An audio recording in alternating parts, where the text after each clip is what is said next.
halo semuanya. Ketemu lagi dengan kami berdua di Ajuma, asiknya Jumat malam. Jadi hari ini podcastnya adalah episode kita yang pertama, ngobrolin tentang banyak hal. Apa aja sih yang ada di sekitar kita. Apalagi ini kita ini kan pasangan ya early 30-an yang mencoba untuk mengerti kehidupan. Kita kan udah ngelewatin ya kata orang-orang katanya quarter life crisis, dan kita udah ngelewatin. Oh ya, sebelum lebih jauh lagi kita bahas apa topik kita hari ini, kenalin, aku Bro dan ini istri aku Yukna. ya. Kita akan ngobrolin banyak hal nanti setiap minggunya di saat Jumat malam, ngobrolin banyak hal tentang kehidupan apapun itu ya. Kalau teman-teman mau request bisa DM kita di Instagram mungkin, atau di lain kesempatan. Oke, Jumat pertama ini kita bahas tentang kerjaan, is a job. Jadi teman-teman yang baru lulus SMA, SMK, atau bahkan lulus kuliah terus pengen punya kerjaan, terus hari ini atau bulan-bulan ini atau tahun-tahun ini adalah pertama kalinya kerja. Apa sih yang dirasain biasanya, dan gimana sih saran-sarannya buat ngadepin itu semuanya? Kalau menurut aku sih banyak ya buat teman-teman yang ngawalin kerjaan di usia 20, 18, 19, itu pasti akan ngeluh gitu. Tempat kerja kok gini banget sih, banyak yang cari muka, banyak yang toksik, kayak nyala-nyalain kita, padahal ini juga kesalahan juga nggak sepenuhnya milik kita gitu. Kadang kita merasa itu semua nggak adil. Bener gitu nggak, Yuna? Yes. Jadi buat teman-teman itu pastinya ngerasa bahwa sekarang mungkin ada yang udah jenuh banget, udah ngerasa capek nih gitu. Padahal ini pengalaman pertama buat kalian kerja. Itu sebenarnya kalau menurut aku kita itu tetap harus menghadapinya dengan slow aja, ya nggak Mas Bojo? Iya sih, ya harus benar-benar kita sih milih-milih apa sih yang baik buat kita, apa yang harus kita pelajarin. Yang pahit-pahit juga tetap kita telan, karena itu juga buat kita ya kayak obat lah teman-teman. Jadi kalau mau sembuh kita harus minum obat yang rasanya pahit, rasanya nggak enak, tapi toh juga nantinya dengan banyaknya hal-hal yang pahit, hal-hal yang nggak enak itu kita belajar banyak hal. Bener nggak? Ya bener banget. Jadi ya kita itu harus makan pil-pil pahit itulah teman-teman. Nggak usah dipikir jeru-jeru kalau orang Surabaya bilang itu ya. Pokoknya lewatin, terus nanti kita akan menjadi orang yang lebih baru. Dalam arti ya ketahanan emosional kita itu udah istilahnya tahan banting gitu ya Mas.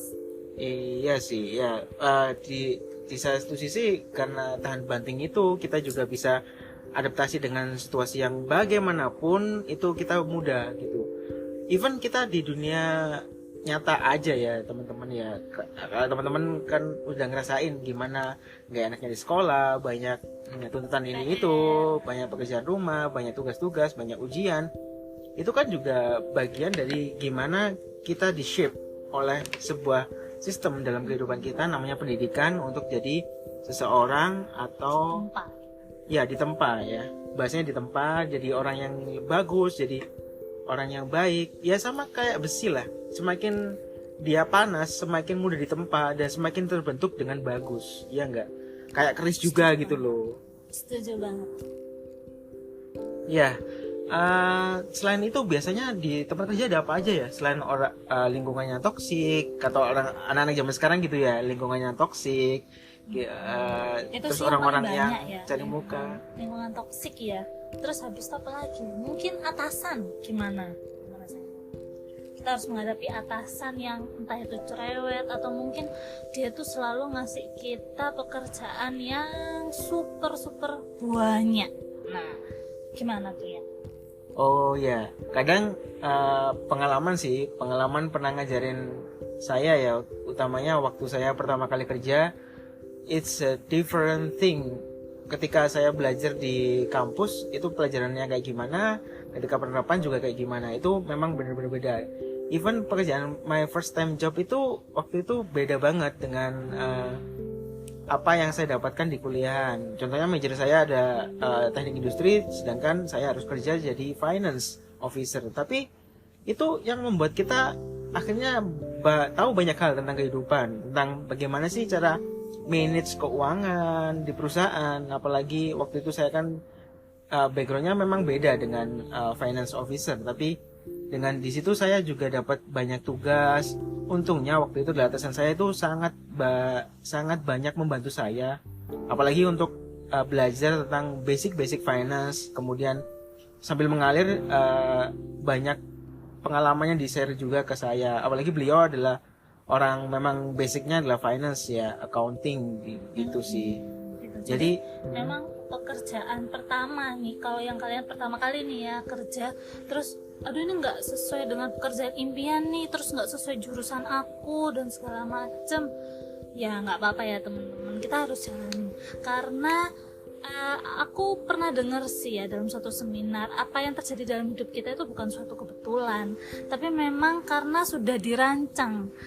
Tinggal kita itu bisa nggak menemukan kenapa sih kok kita ada di sini, terus apa sih apa yang Tuhan kasih itu tujuannya apa. Nah kalau kita bisa mensyukuri itu, mencoba untuk menerima menjalaninya, pasti suatu saat di tengah jalan itu gak ada rasa nyesel sih ya Mas ya. Jadi kayak oh ternyata aku ada di bidang ini, katakanlah pekerjaanku ini tapi dulu kuliahku ini, itu jadi akhirnya kita tuh oh ini jadi pelajaran baru, kayak gitu, ilmu yang baru gitu ya Mas ya. Dan dengan adanya pengalaman itu dan banyaknya tugas yang diberikan, jangan malah mengeluh sama bos atau sama atasan, tapi jadikan itu sebagai ladang teman-teman buat belajar banyak hal tentang perusahaan. Betul. Mungkin suatu saat nanti teman-teman pengen buat perusahaan, jadi teman-teman nggak dibodohin sama orang lain, karena teman-teman sedikit banyak tahu tentang hal-hal yang lain gitu. Contohnya tadi ya, basic saya adalah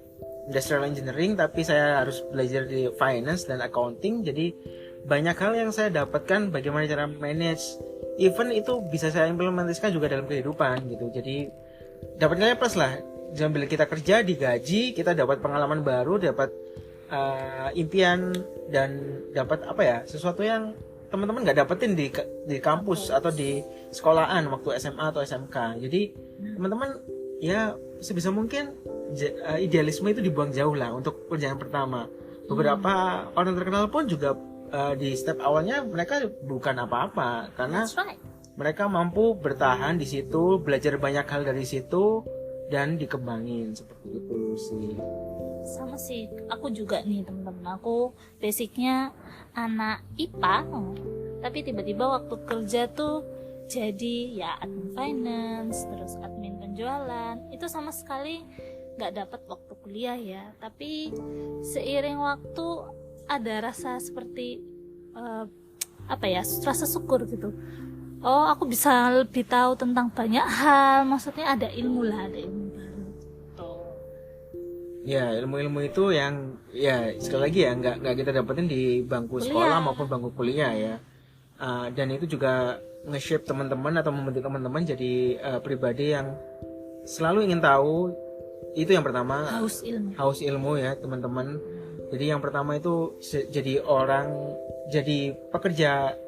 bekerja di perusahaan yang pertama kali teman-teman nyemplung di dunia kerja,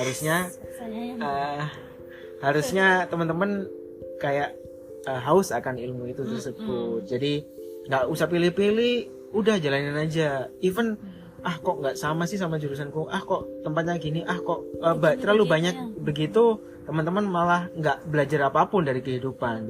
Gitu sih. Dicoba dulu teman-teman, maksudnya nggak usah langsung buru-buru aku kayaknya nggak di sini nih dream job aku kayak gitu.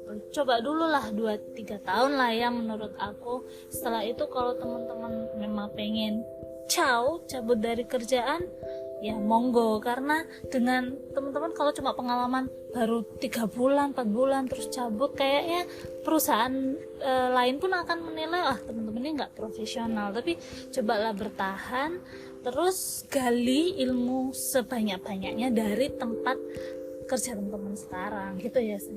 Ya, dari itu juga teman-teman bisa tahu bahwa kalaupun teman-teman memang biasanya gini, teman-teman merasa kalau 3 tahun di sini aku nggak dapat apa-apa. Oh salah, teman-teman malah harusnya bersyukur karena teman-teman 3 tahun di situ belajar hal yang baru dan teman-teman sampai 3 tahun di situ dan bertahan dan membuat prestasi. Wah itu sesuatu hal yang baru buat teman-teman dan teman-teman bisa share itu ke orang lain juga.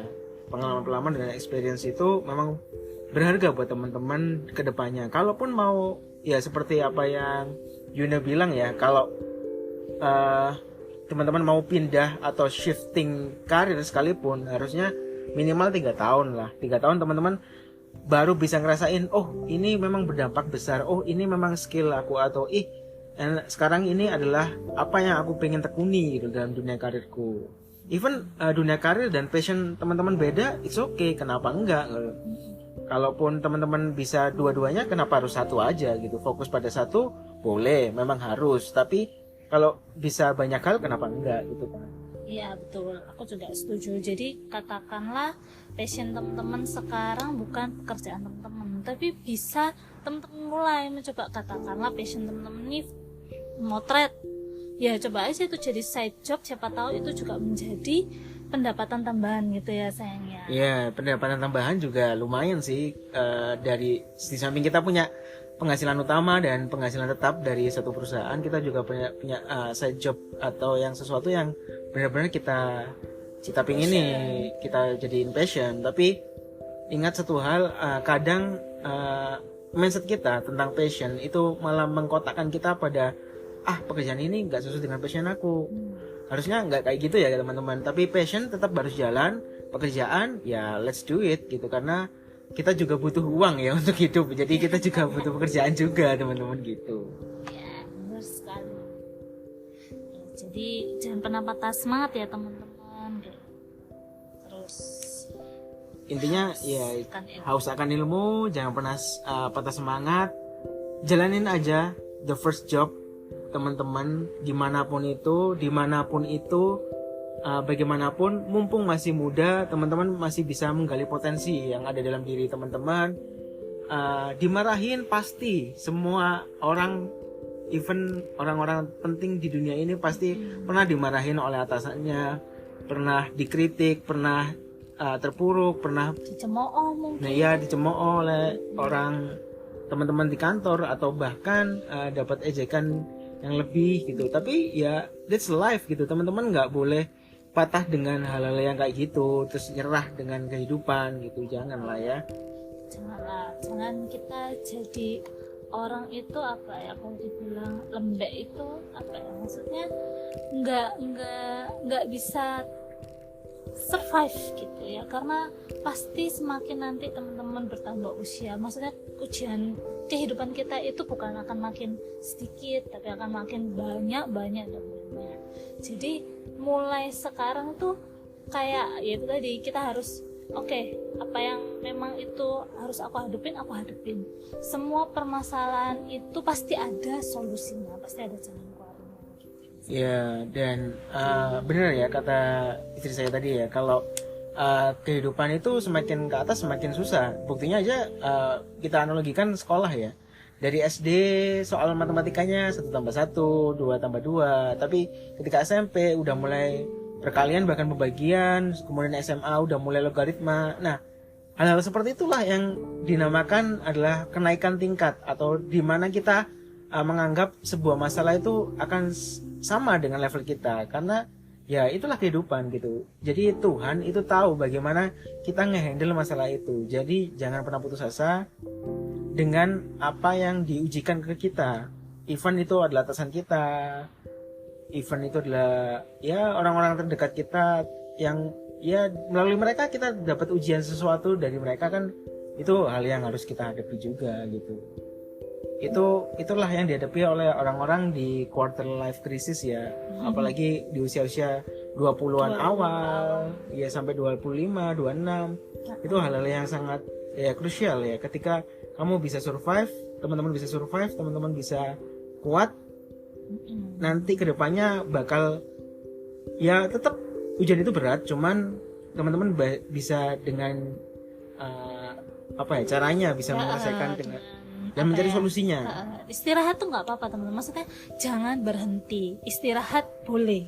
Jadi ketika teman-teman capek di kerja, jangan milih untuk quit ya, maksudnya ya take a time untuk holiday sebentar, ambil libur sehari 2 hari cuti gitu ya.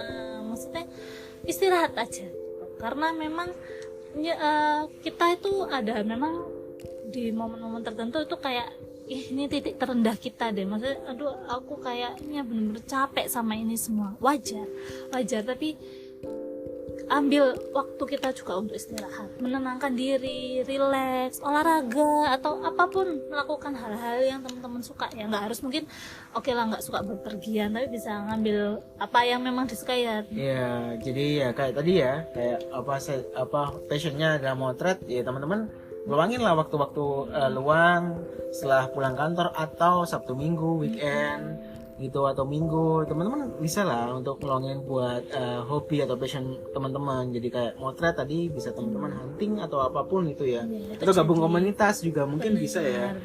Teman-teman di kantor bikin komunitas motret yang suka-suka motret, jadi satu komunitas tetap komunitas hobi olahraga ya kayak futsal atau bulu tangkis, perempuan zumba ya zumba, yoga, banyak hal pokoknya teman-teman bisa nyalurin hobi sekaligus tetap masih bisa kerja. Jadi apalagi di usia produktif ya. Ya, usia produktif apalagi seusia kita ya, mulai dari 20 sampai nanti 40 50, teman-teman harus tetap energik dalam bekerja.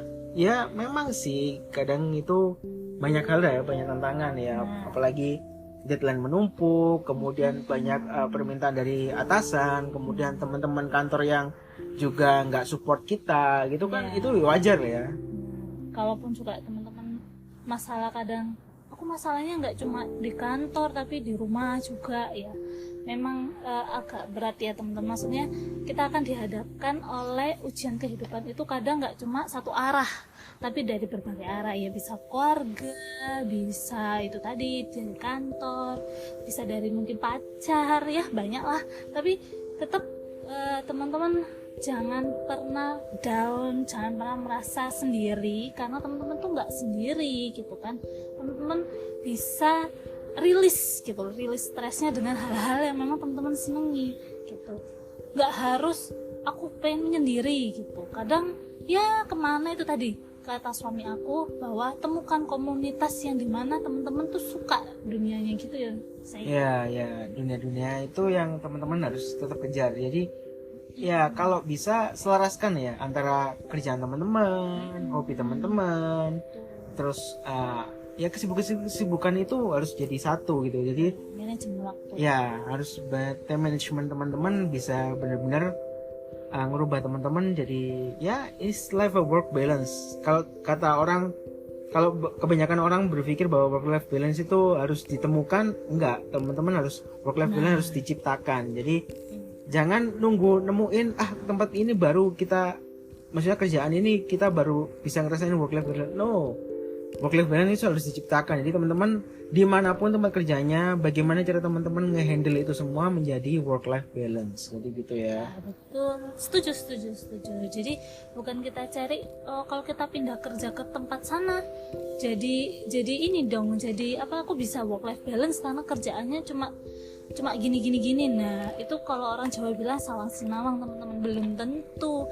Kita kan hanya lihat covernya aja tuh ya, kita cuma lihat luarnya doang tuh. Siapa tahu apa yang teman-teman lihat itu memang yang sengaja ditampakkan sama orang tersebut enak-enaknya aja, ternyata di belakang itu banyak nggak enaknya dan teman-teman nggak tahu. Jadi kita harus mensyukuri apa yang memang kita sudah dapatkan teman-teman gitu. Terus kalau kita memang belum punya kesempatan seperti itu ya, kita mencoba untuk menciptakan hiburan kita, menciptakan apa yang membuat kita seneng, happy, karena happy itu penting gitu. Ya, gimana cara kita nyiptain vibes kita sendiri, bagaimana cara kita nge-influence orang-orang di sekitar kita menjadi good vibes ya teman-teman. Karena energi positif tuh nyalur ya. Ya, jadi energi positif itu bisa tertular dari satu. Begitu juga dengan energi negatif sih sebenarnya. Jadi bagaimana cara kita nge-share vibes kita yang baik dan positif itu ke teman-teman atau lingkungan kerja kita, sehingga vibes yang buruk atau bad vibes itu teman-teman nggak bisa nggak akan ngerasain, ya bisa ngerasain cuman nggak segede good vibes-nya, jadi gitu ya. Iya, benar sekali. Pokoknya apa ya, jangan rasa sendiri sih teman-teman. Terus nggak usah apa ya, ya sedih boleh tapi jangan berlarut-larut. Apa ya, sayangilah diri teman-teman, karena diri teman-teman itu berharga. Ya, kalau kita tidak mulai menghargai diri kita sendiri dan menganggap bahwa aku ini berharga, ya siapa lagi gitu loh. Kita nggak bisa menuntut kebahagiaan tuh dari orang lain, seperti yang suami saya bilang bahwa kebahagiaan itu kita ciptakan sendiri gitu. Jangan ya, mungkin yang punya couple gitu berharap bahwa aduh pasanganku tuh nggak bisa ngebahagiain aku atau gimana, enggak ya. Jadi kalau perlu itu kita tuh hanya berharap pada diri kita sendiri untuk kebahagiaan diri kita sendiri, kayak gitu ya. Ya, kita berharap dan kita ciptain, karena bagaimanapun kita yang tahu dan kita yang bisa ngatur itu semua. Jadi gitu ya. Jadi teman-teman, buat teman-teman, udah 20 menit aja ya. Udah lama nih ngobrolin tentang kerjaan dan banyak hal ya, tentang kehidupan tadi ya. Jadi intinya teman-teman, kalau teman-teman jadi first worker di tempat kerja teman-teman, atau ini pekerjaan pertama teman-teman setelah lulus sekolah maupun lulus kuliah, teman-teman harus yang tadi ya, ada 3 poin ya yang bisa kita rangkum ya. Yang pertama itu bagaimana cara kita bertahan dan survive dan menjadi orang yang ingin tahu tentang banyak hal, dan jangan pernah mengeluh. Itu yang pertama. Kemudian yang kedua, kalau kerjaan itu bukan passion teman-teman, atau ngerasa ini enggak not my dream jobs, teman-teman pasti bakal akan berpikir aku bakal resign nih, aku 2 bulan lagi resign nih. Enggak. Tapi bagaimana teman-teman tetap bisa kerja di situ dan menciptakan passion teman-teman di kala senggang ya, kayak tadi ikut komunitas teman-teman satu kantor, dan banyak hal lah. Kalau Sabtu Minggu atau weekend teman-teman bisa pakai untuk ngembangin passion atau sesuatu yang teman-teman pengen nih, pengen suka. Dan yang ketiga tadi menciptakan bahagiamu sendiri. Jadi teman-teman kalau ngerasa aku harus bahagia karena kantorku kayak gini, karena lingkungan di kantorku kayak gini, jangan kayak gitu ya. Teman-teman harus nyiptain gimana kebahagiaan di lingkungan kerja, work life balance itu gimana. Itu harus teman-teman ciptain sendiri dari diri teman-teman, karena orang lain kita nggak bisa kontrol ya, tapi diri kita yang ngatur. Jadi kita sendiri, yang dari diri kita sendiri gimana caranya ngatur kebahagiaan kita, dan menularkan kalau bisa teman-teman ya kebahagiaan ke share kebahagiaan itu supaya akhirnya aura kita tuh juga akan terlihat bahwa wah ini orang positif vibe kayak gitu ya. Jadi seperti itu intinya, bagaimana cara kita nge-share tentang kebahagiaan dari diri kita ke orang lain dan orang terdekat kita. Oke, gitu aja sih. Ada tambahan lagi nggak, sayang? Nggak ada sih mas, kayaknya kali ini itu dulu ya teman-teman. Oke, itu dulu ya untuk episode pertama tentang pekerjaan pertama teman-teman di dunia ini, di dunia kerja ya, otomatis dunia kerja, dan bagaimana cara ngatasi itu semua. Oke, thank you udah dengerin Ajuma Podcast, dan kita akan ketemu di Jumat Sabtu selanjutnya, Jumat malam Sabtu selanjutnya. And next week ya. See you in the next week. See you guys. Bye bye.